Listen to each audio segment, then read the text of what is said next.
From his Central Texas Command Center, deep behind enemy lines, the information war continues. It's Alex Jones and the GCN Radio Network.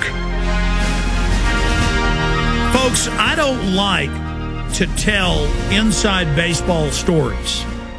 I don't like to build myself up because that's actually dangerous to a certain extent with the establishment. But one of the biggest and most important magazines in the country is coming here Thursday to interview me for a cover story.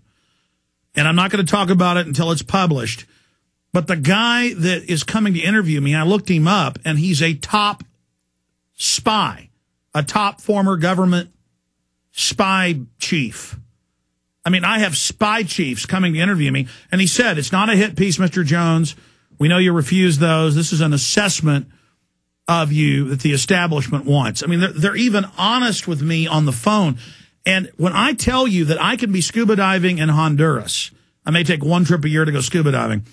And it's not just the tourists in Honduras that are fans. It's the people in the villages who go down to their neighbor's house who has internet and watch YouTubes of what we cover. When I tell you that, and it's a great responsibility, I am completely humbled by it. I never expected this to happen. My cousin, Buckley Hammond, who actually worked on a couple of my early films, Masters of Terror and Road to Tyranny, I hadn't seen him in 5 years. And it was my dad's birthday, day after Thanksgiving. And I said, I got to get my dad a present. We got to pick dinner up at my house. We're having a party for him, kind of a surprise party. He's being invited over. Thinks he's babysitting the kids. We're going to have a party for him. So I went to the store to get my dad a watch, and I went to a gas station to get gas, and I went to Rudy's to get barbecue. And everywhere I went, the people behind the counter, the people in line, the people in the Valero gas station parking lot, the people in the watch shop, not just the people behind the counter, but the people in there shopping. Everyone was a listener. Everyone looked at Infowars.com. I mean, I'd be in parking lots walking in. Hey, Alex, appreciate what you're doing. I'd get inside. People behind the counter. Hi, Alex, we love you. Both the people behind the counter. People coming up while I'm looking at watches for my dad coming up. I go to the barbecue place. I'm walking in. People in the parking lot. Hi, Alex. Death the New World Order. I walk in. I'm in line. People are fans. The people behind the counter. I mean, ladies and gentlemen, I can be in England. I can be in Canada. I can be anywhere. I can get off. I can be in LAX. I can be in DFW Airport in Dallas. I can be in the George W. or H.W. Bush Airport in Houston. And literally, it's insane. Now, I'm not here bragging, oh, look, I'm a celebrity. That's not what it's about. It actually has a lot of minuses. The issue is, if I'm a gauge of how awake people are, and Infowars.com is the #1 alternative news site in the world. What's #2? PrisonPlanet.com.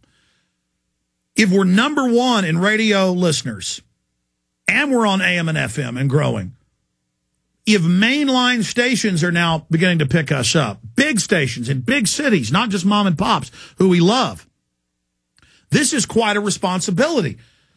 But I just want to give you the message here that we're changing the world by you, the listeners of this radio transmission. You are the reason we're having such a big effect. I mean, I had Lord Monckton, Viscount of Monckton and Brenchley on, who, a big British royal, saying world government's here, tyrannical world government, we must defeat them. Off air, I'm talking to him. He says, we need to work together against the global government and against the bankers and against the Maurice Strong and against the eugenicists.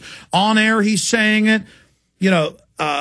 I've got a TV show that I've consulted on and I'm a part of coming out on True TV, which is actually slanted towards us, not just fair.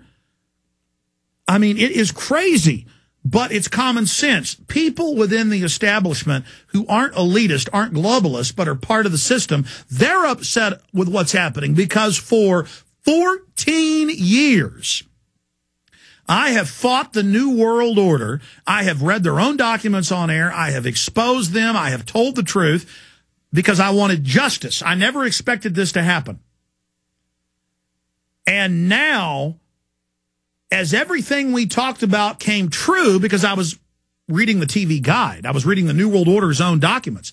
It's like I tell my wife what's coming on at 9 o'clock at night on TV. She doesn't think I'm a genius when it comes on. You know, I tell her Monday Night Football's coming on at 7, honey. She doesn't flip out when it comes on at 7. I was only going off their own documents. I was doing what anybody else could do. I'm not special. The truth is special. You are special. And I just want to give you a pep talk here. I told you last Sunday, when it was almost nowhere in the mainstream media, that ClimateGate, these government documents admitting the earth is cooling and that the globalists are in deep trouble and that people are finding out about their fraud, I knew that was going to be big. And it is. It's huge. And the last illusion that the establishment has is that patriots and libertarians and freedom lovers and truth seekers and justice seekers are the minority. We are the majority. So the illusion has fallen that there's not a world government. Now it's admitted there's a world government. The illusion has fallen that the UN isn't a criminal organization. It is. The illusion has fallen that governments stage terror attacks. It's now declassified in many fronts. Over 200 declassified cases. Gulf of Tonkin, one of the most well-known. We are now the mainstream. We have caused a revolution. You, the listeners of this show, more than anybody else. We are the big kahuna here. But it's not Alex Jones. It's all of us together. That's why last week I never popped champagne on air. The Audit the Fed bill went out of committee. They got 311 votes to audit the Fed. Bernanke's admitted, you audit it, you will abolish it. And we got the ClimateGate emails and internal documents admitting global warming's all a fraud and it's all a scam. That's why I said, get me champagne. We need to signify that this is a massive victory. And if they blow my head off, we're still winning. Listen, there's nothing they can do. That's the only reason they haven't killed good old Alex Jones, is because they would only underline and highlight everything I've said and done. So I want to salute Charlie-Sheen. That guy, what you hear about him in the media is a complete distortion. He works out every day. He drinks coffee. He's true to his wife and his children and is a hard-working, great, intelligent guy who does nothing but study government documents. I wish I could get him to go public about the hundreds of other subjects he's an expert on. I wish, and who knows, he may do that in the future, but he decides what he's going to do. I never push him to do any of this. And that's what's pure about it, is I don't push you to stand up or speak out or warn your neighbors and friends and family. You go with your gut. You do what's right. That is all that matters. But to be able to interface with people like Chris Garcia, who made 20 Minutes with the President, the film, to be able to work with all these people, to be able to talk to all these people of courage and honor and true quality is one of the greatest distinct pleasures of my life. It eclipses everything but the birth of my children. My children come first, but the truth comes second. But my children get their future assured because of the truth and what their daddy does, so it all goes together. The truth is my child. It is your child. We must protect it. We must love it. We must promote it. We must stand for it, no matter what our neighbors and friends and family say. I'll say this before we go to break, come back with ClimateGate and some other news. My radio show on AM and FM, it's much bigger now on internet and web and, total. It's probably 5, 6, 7 times bigger than it was 8.5 years ago. But my radio show, when it was anti-Bill Clinton, it got syndicated in 1998. It was on over 90 radio stations. I was going to be the next big thing syndicated across the country. My total victory personally was assured. And when 9/11 happened, I predicted it was going to happen. I went on air. I exposed it. And more than 50%, more like 2/3, right at 2/3 of the radio stations I was on in Chicago, in New York, and Los Angeles turned me off.